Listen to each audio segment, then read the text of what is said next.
Hello everybody, Low for Machines here, and in this video I will be taking a look at the Thomas and Friends episode, James Goes Buzz Buzz.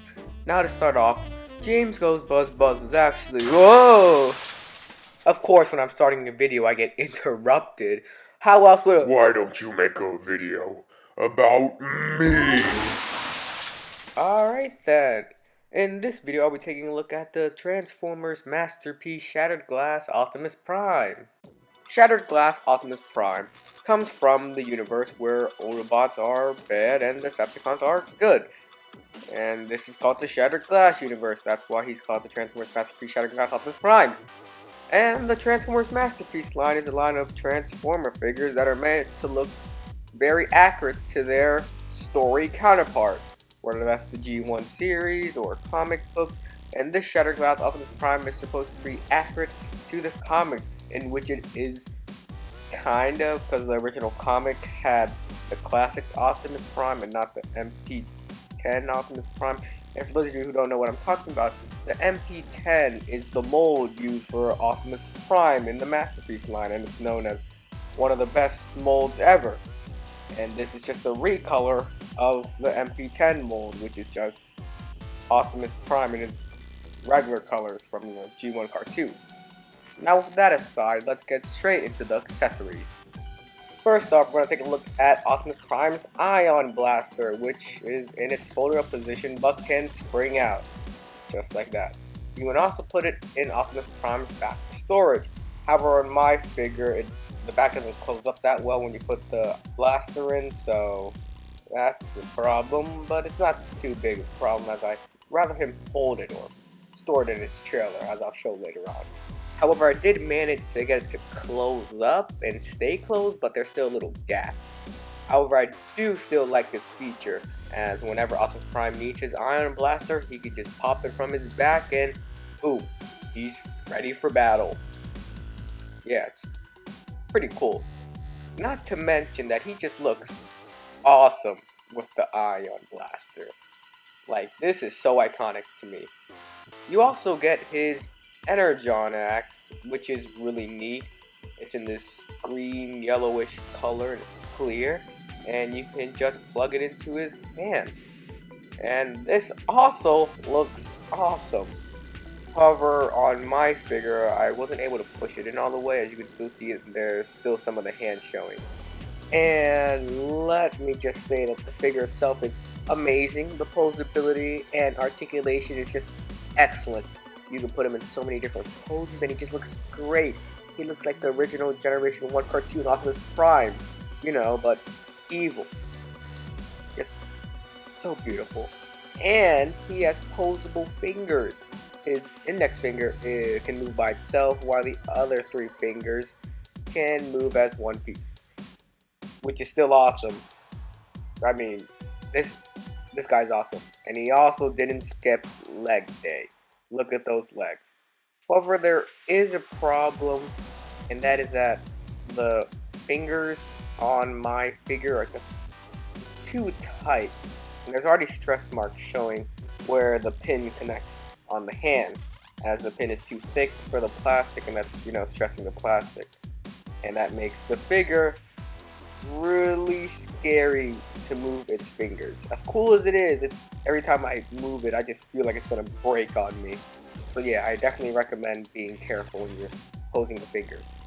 But one of my favorite parts about the figure is that when you open up his chest, it reveals a flap. But if you open up that flap, it reveals another flap. However, if you open up that flap, you get the Matrix of Leadership. And let me just say, this looks awesome. And it's mostly die-cast. Or at least I'm pretty sure it's mostly die-cast. I don't think the centerpiece is actually die-cast. And the clear orb in the middle is bigger on one side and smaller on the other side. But I'll just mention that. As great as the Matrix is, I do want to mention that when you put the Matrix into its chest, it doesn't stay closed as well as if you left it out. Anyway, let's get into his trailer or combat deck, which is really cool and also really big. Here is Optimus Prime in front of the combat deck. And the combat deck itself is pretty cool with a movable arm, and you can put in a minifigure if you bought the original MP10. But just overall, it's really cool as you can also store his weapons in there, his ion blaster and his axe. There really is no place to store the Matrix, but you got the chest for that.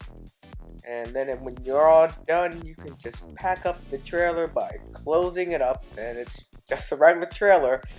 You know, just a usual trailer. No combat deck inside. You can fold up these little legs so that the trailer can stand by itself without Optimus Prime attached to it. They also have these side supports, which are really cool. What they do is that when they're not deployed, they're not touching the ground, but then when you move them to deploy them, the legs actually move down so they're touching the ground. How cool is that? With that, let's get to the transformation. Now the transformation for this guy is actually pretty complex, but after you get used to it, it becomes pretty easy, and overall I really enjoy it. It's really fun. I also love the truck mode. This looks awesome with the till all are gone instead of till all are one, because you know he's evil. And there's also the shattered mirror, you know, because of shattered glass. Get it? And he also has rubber tires, which is awesome, which means he rolls really well.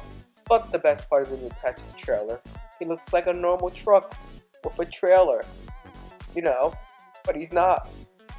He's an evil robot, but it still looks so cool.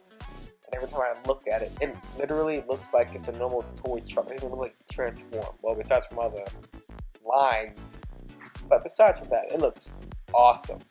And the back can open up like a normal trailer, and there's even a little ramp to store other Transformers inside. And if you look inside, there is no combat deck. Yes, things really are more than meets the eye. Now there's one part of the transformation that I forgot, and that was the side mirrors. It's a subtle but really neat detail. Overall, I love this figure. Optimus Prime has always been my favorite Transformer character, and I've always wanted the MP10 mold, and to finally have it, though it's not the regular colors, I still love it because I also really like the whole idea of shattered glass. And overall, this is without a doubt the best Transformer figure I own. Yes, there are some minor problems with it, but that's not a deal breaker. The good definitely outweighs the bad with this figure, and because of that, I give this figure a 10 out of 10. This is an amazing figure. If you like MP10 and if you like Optimus Prime, this is a figure that's definitely worth getting. And that's basically it.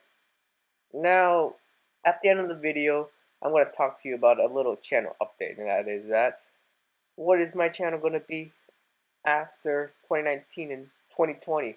Well, the update video that I made before this one is already outdated. Yes, I'm not gonna put all of my videos on privated.